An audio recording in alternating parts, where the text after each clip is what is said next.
সুযোগ দিয়েছেন, সেই জন্য আমি আমাদের কাছে কৃতজ্ঞ।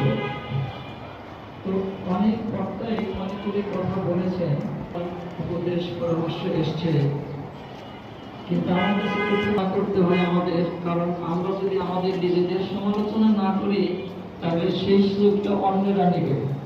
তাহলে আমাদের মুখ থেকে আমাদের সমালোচনা শোনাটা ভালো হয় নাকি অন্যের সমালোচনা করলে ভালো হয়? কোনটা কোনটা হাত তুলে বলে, কোনটা করলে ভালো হয়? আমাদেরটা করলে আমাদের ভালো হয়। তাহলে আমি কিন্তু এখন একটু সমালোচনা করব।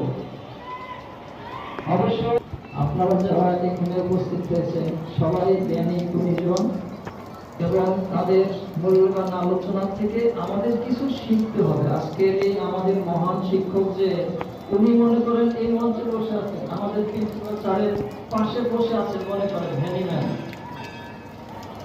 আমরা কিভাবে কথা বলতাম, কি অঙ্গীকার করতাম, ওনাকে কি প্রশংসা করতাম শুধু যে স্যার আপনি 11টা ভাষার পণ্ডিত, আপনি অনেক ভালো ডাক্তার, আপনি অনেক জ্ঞানী।